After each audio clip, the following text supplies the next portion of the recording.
Item number 11, memo for rainbow fences in the historic district. Is there anyone here to speak on that? Do we know? We have people signed up. We do, but this isn't an action item, so the discussion can continue, and we can listen to their public comment after, unless you would like to hear it before. That's a good question. I wouldn't mind hearing it before just to hear what they have to say. Okay, that's fine. We have 3 people, I think it looks like. So I'm going to call 2 names. The second person, please be prepared to come up. Yeah, I have it. And you'll have 3 minutes, and you're going to need to state your name and your address for the record. So it's Coley Sohn and Linda Bagley Sohn.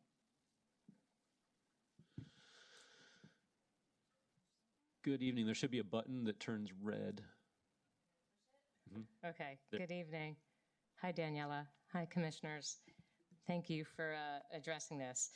And also, it's Nicole Sohn or Coley Sohn. I go by Coley, 1030 Fleming. And I'm actually the one who started the Rainbow Picket movement. So you're welcome, or I'm sorry, I don't know.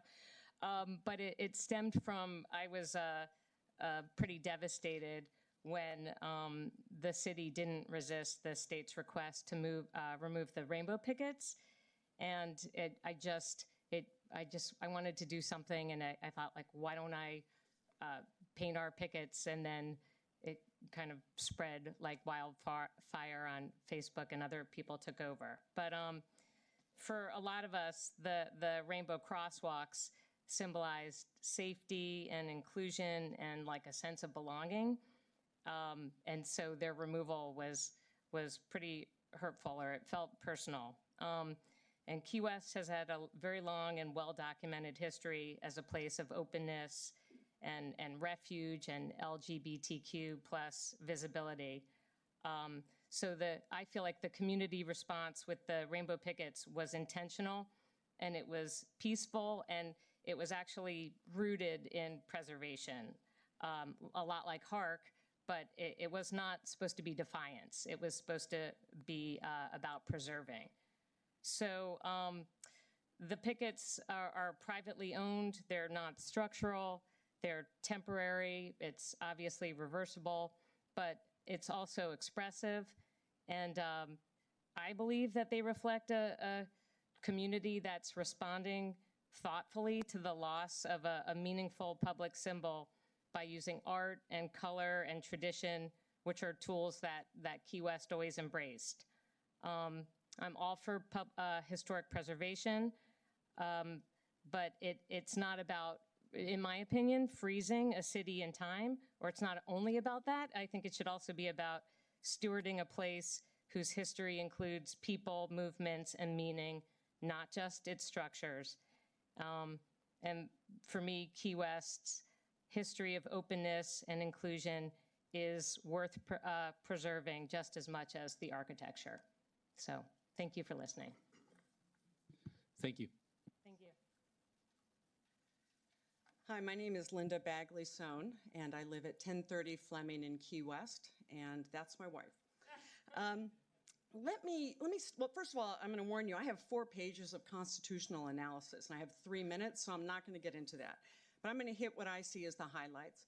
First of all, Coley highlighted that painting these pickets was political expression. It was political speech.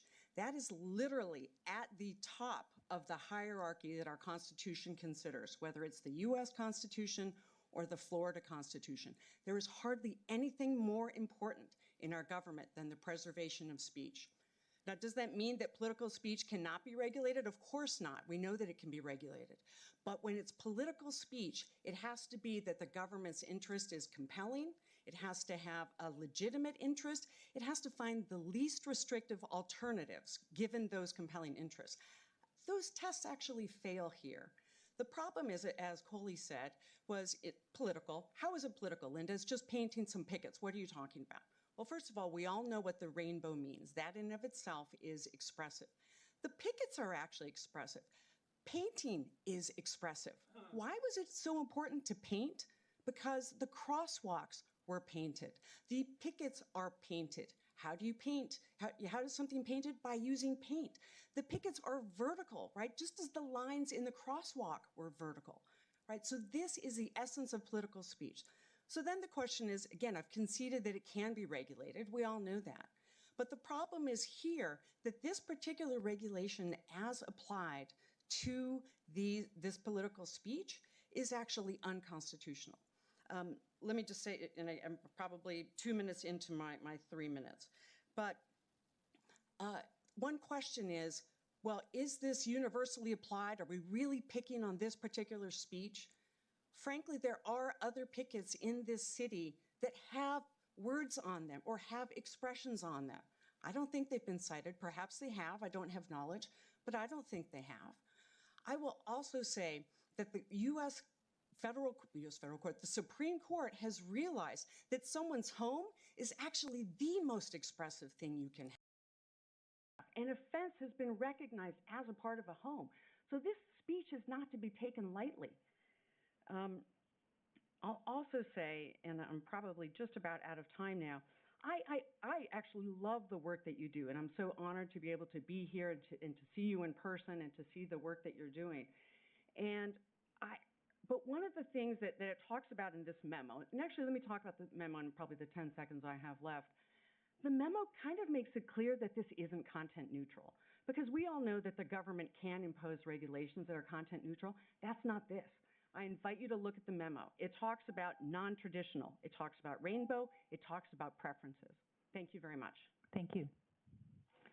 And Penny Walk.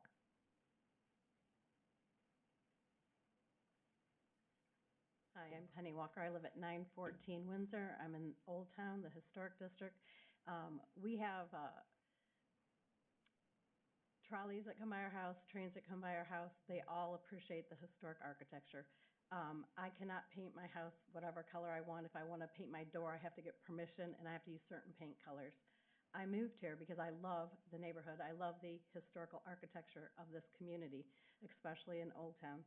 We now have way over 24 houses that not only painted their fences, but they've painted their stairs. They've painted all portions of their houses. I have 27 pictures on my phone that are in violation. I absolutely support what you guys have recommended. I think that we should keep the historic architecture. That's why I moved here. That's why I live here. That's why I continue to maintain my building up to code. I think that we should follow the guidelines to maintain and preserve the historical society, or why even have a historical commission? The other thing is, I like your memo, but it doesn't really help those of us that have reported the code violations. If I have to report every single code violation, there's over 27 code violations that I found just wandering around my neighborhood. And so I think that not just do we have to have a memo, we have to have a way to be able to enforce the codes.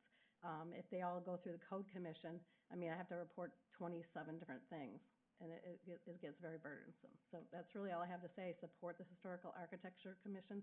I thought your meeting tonight was fabulous. If I ever do want to remodel my house, now I know what to do, and it's very important to the community and the society and our visitors. Thank you. Thank you. Thank you. I didn't have anyone else signed up. Is there anyone else here that would like to speak? All right, thank you. So we'll bring it back to Danielle. I believe the memo that's being referenced is the memo that you put together that's part of this attachment. Do you just want to address that briefly for us before we start discussing it? Maybe just a brief overview of your memo and kind of why you came up with what you came up with on that based on our last meeting.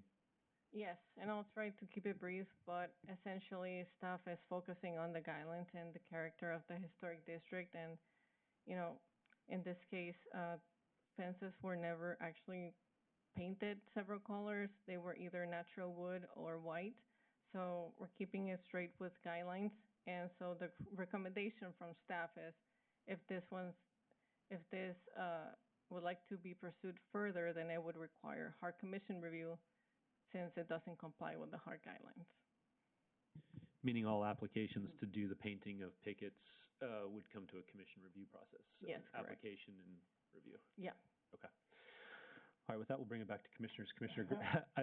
Maybe Commissioner Green has something to say. Well, you remember I was a little engaged last time. I agree with staff. I don't think that the current HARC guidelines preclude these. I think they're recommendations. It's not mandatory. It's not a must. And my view today is the same as it was at our last meeting, was I think that if somebody wishes to paint their pickets in that way, then they can make an application to do so to staff. I think it just comes before us. I think it's totally acceptable, but I think it would be a temporary consent. I think I'd like to see maybe a 2-year, 3-year temporary consent. I believe it's a response to something that happened in the city. I think this is an appropriate response. I think it's marking who we are, who we believe, who we support.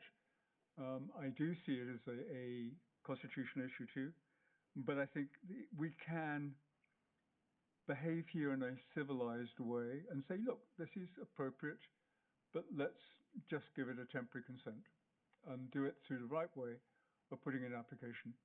So that if there's a code notice, the code notice will be to make your failure to make the HARC application. Commissioner Moody. I too was animated at the last meeting, if you recall. I think I used the term, this is a hill I'm willing to die on. Still am. I think I agree 100% with Commissioner Green, and I also am in agreement with staff on the memo. So good job on putting it together and documenting, how the HARC guidelines currently state. But as Commissioner Green indicated, the guidelines are not a must. So if there's a deviation, it should come to the HARC Commission. And I think we talked in the last meeting just open-ended about, some guidance that could be provided to applicants. I don't think anyone is in support of painting, an entire fence in the front of a house, rainbow, rainbow, rainbow, rainbow, rainbow. But, a simple single rainbow with, and you can determine the number of colors. I know that there are 7, plus, the plus in LGBTQ, add several other colors. So I think if it's, done with an application, it can be brought in front of this commission, and then we can consider it. And then vote on it on a case-by-case basis. And I also agree with the time-bound nature, the 24 or 36-month, and then reapply at that time. I think that's just prudent, to add that into, into what we would approve. And therefore, I think if the application reflected that, it would make it easily sail through, in my opinion. It certainly would have my support. Commissioner Orpeza. So I agree with those comments, but it's interesting because from an attorney standpoint, I literally had this conversation in my office today with the other 2 attorneys, asking them their opinion. I'm sorry, I forgot your name, but the second speaker from Fleming Street, because what was going through my mind is this protected speech from a First Amendment or from an equal protection standpoint. And I actually didn't think of it as political speech, but I thought it as familial status. So it's a symbol of maybe your familial status if you live at that house, which is protected speech too. So I think having maybe some basic guidelines to bring it to the board is very reasonable for a temporary solution. But I don't think this issue is going away. If I was the city attorney sitting over there, I'd probably use that temporary period of time, few years, to research it and see whether this is a preemption issue. I think this board, for example, if I was voting on it, I'd want to know what the law was and vote based on what the law is. And hopefully people can respect the law. The crosswalk issue became very divisive. It became very disappointing in how people reacted.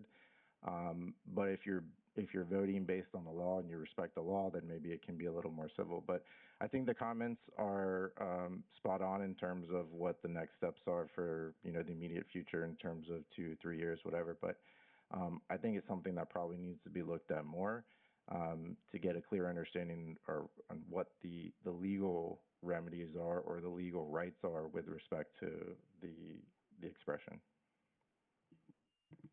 Commissioner Nations. I agree with everything's been said here. We need to find a way to allow this to happen, but we also need to put a time limit on it, because that satisfies both sides of this equation, I believe. We need to keep talking to each other. Commissioner Perez.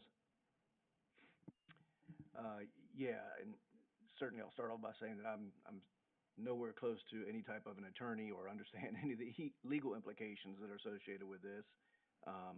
But I do believe it needs to be dug into further. I do agree with staff that that we should not make any wholesale changes or try to attempt at making those adjustments at this time, and that if there are individuals that want to come in front of the board with a suggested or a proposal of what they want to do, that is something that that myself, and it sounds like everyone up here, would consider, along with some sort of stipulations associated with whatever that proposal is. So that's all I have. Thank you.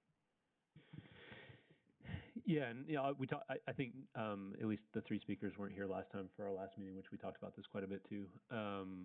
And there was some discussion about some specifics at that point, like a number of pickets, that kind of thing.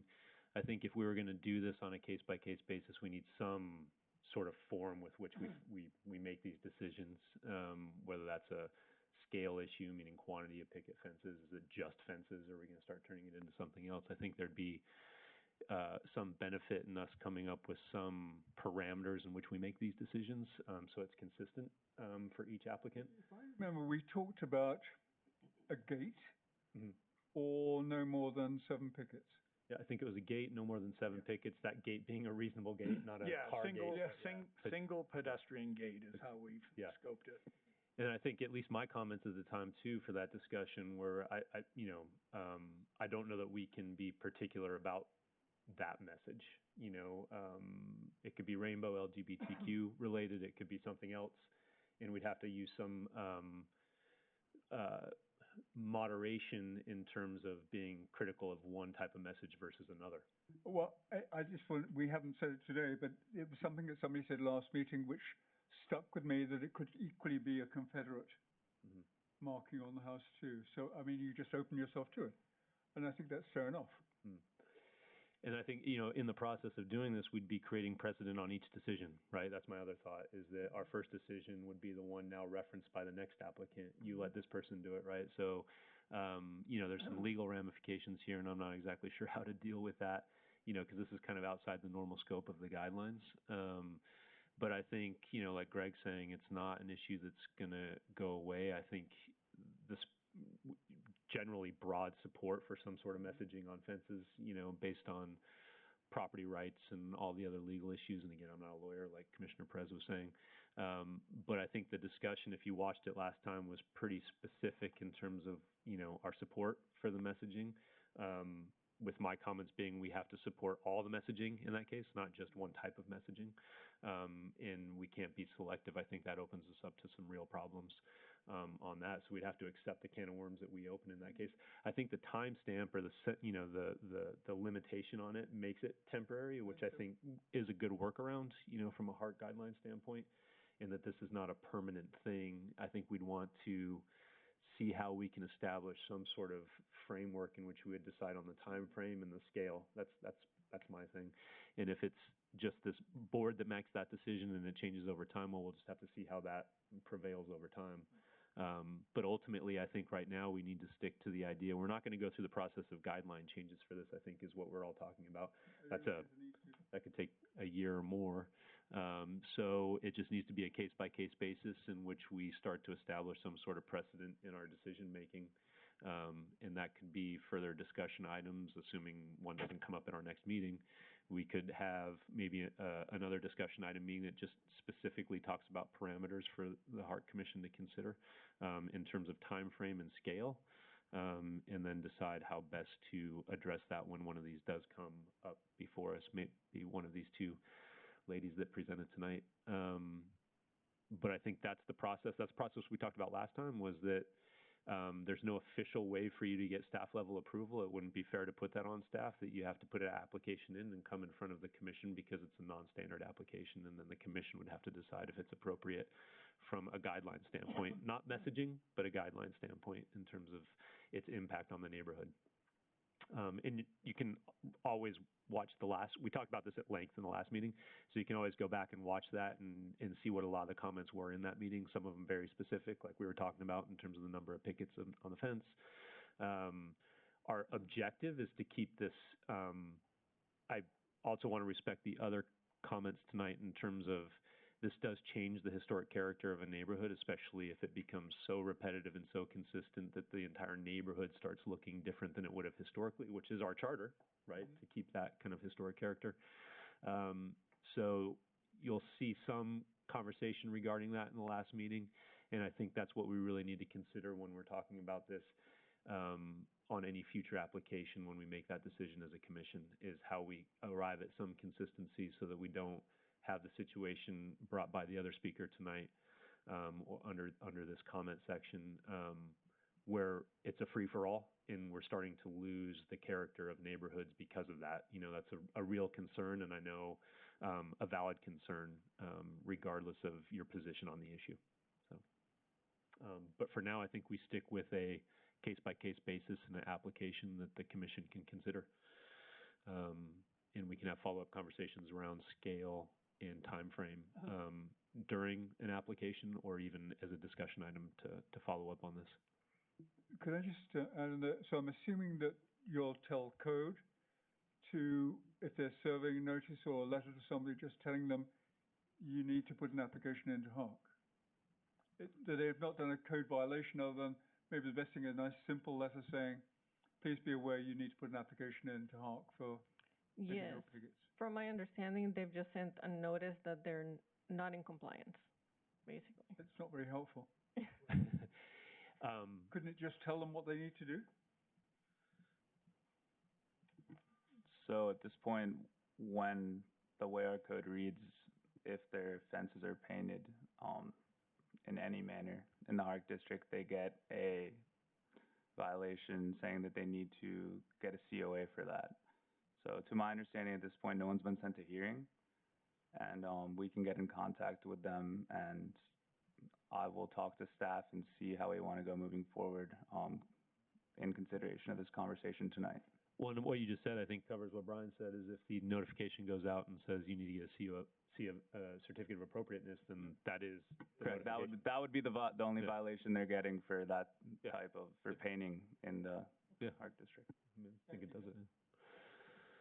Any other discussion?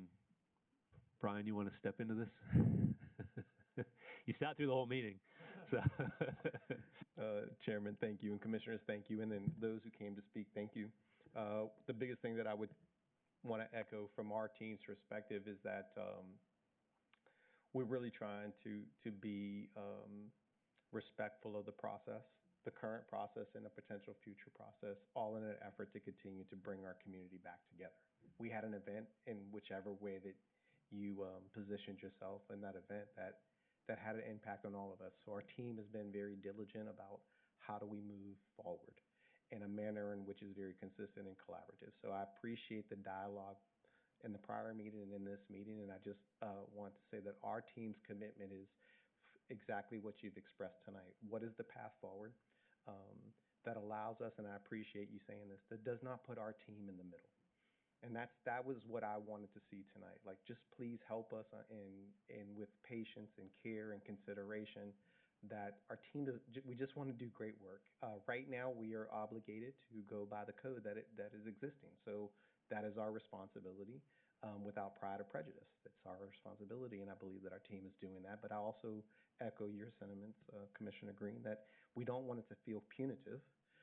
So I truly believe, and we had Ryan communicate, that we will instruct our team education before citation, and we will look at the opportunity in which we can truly direct them. You're right, Brian. We should be able to articulate this is the path in which we have provided for a cure. The cure is we don't want to cite anyone, but we are obligated to hold each one accountable to what's currently in place. But I appreciate tonight's dialogue. I also take ownership that some of this was created when we put the bike racks. In all fairness to you and to those out there, in a, in a spirit to help, it would have, we have to own that that process was not done in a manner in which was articulated tonight. So we really was trying in that moment to do the best that we could, quickly as possible to show some type of representation from our community. So, learning experience for all, including our team and myself, because that was my decision. But, I really appreciate the spirit in which we're approaching it now, and just know that I believe as we continue to articulate that we are coming together to build better forward, and we appreciate the leadership, and just know that we will give everyone an opportunity to educate, path forward a cure, and I truly appreciate not putting our team in the middle of it. Yeah, I think that's critical. We don't need staff to be making these decisions. It's a tough enough job as is, as we all know. Thank you, Brian. And for the record, Brian Barroso, city manager. Yeah. Okay. Any other discussion on this item? All right. We had some people here that didn't talk, but just anxious spectators. I'm appreciative of everybody sitting through these long meetings. Any other public comments? I'm assuming none, Donna? Not that I'm aware of, no. Okay.